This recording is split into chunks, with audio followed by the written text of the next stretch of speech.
Hi guys, இன்னைக்கு வீடியோவில் white paper மட்டும் வச்சு க்யூட்டான ஒரு வால் ஹேங்கிங் தான் ரெடி பண்ண போகிறோம். அதுக்காக கார்ட்போர்டில் இது மாதிரி ரவுண்ட் அண்ட் ஷேப்பில் வந்துட்டு கட் பண்ணி வச்சுக்கலாம். நெக்ஸ்ட் வந்துட்டு A4 ஷீட் இது மாதிரி ரெண்டாக மடக்கிட்டு ஹார்ட் அண்ட் ஷேப் நான் ஏற்கனவே கட் பண்ணி வச்சிருக்கேன். அதை வந்துட்டு இது மாதிரி ஃபுல்லாக வரைஞ்சி கட் பண்ணிக்கலாம்.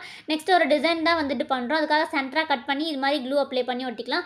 பெரிய வீடியோ லிங்க் கீழே இருக்கும், மறக்காமல் செக் பண்ணி பாருங்கள். அதை வந்துட்டு ஒவ்வொன்றும் ஸ்டெப் பை ஸ்டெப்பாக ரொம்பவே ஸ்லோவாக காமிச்சிருப்போம். அதில் உங்களுக்கு நல்லாவே புரியும்னு நினைக்கிறேன். இந்த வீடியோவில் கொஞ்சம் ஃபாஸ்ட்டாக இருக்கும். அவ்வளோதான். இது மாதிரி ஹார்ட் அண்ட் ஷேப்பில் கொஞ்சம் நிறைய வந்துட்டு மேக் பண்ணிவிட்டு அதை வந்துட்டு அந்த கார்ட்போர்டில் ஃபுல்லாக வந்துட்டு ஒரு 3 ரோ வர மாதிரி ஒட்டிக்கலாம். சென்டராக லைட்டாக கேப் இருக்க மாதிரி வந்துட்டு பார்த்துக்கோங்க.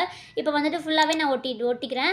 நெக்ஸ்ட் வந்துட்டு லாஸ்ட்டாக எல்லோ கலர் ஷீட் இது மாதிரி சின்னதாக எடுத்து குட்டி குட்டியாக கட் பண்ணி ரோல் பண்ணிக்கலாம். நெக்ஸ்ட் பிளாக் கலர் ஷீட்டில் அதே மாதிரி பண்ணிவிட்டு இந்த எல்லோ ரோவில் உள்ளே வச்சு இது மாதிரி பண்ணிக்கலாம். இது மாதிரி பெரிய ஃப்ளவர் ஒன்று பண்ணிவிட்டு 5 குட்டி குட்டி ஃப்ளவர் தனியாக மேக் பண்ணிக்கோங்க.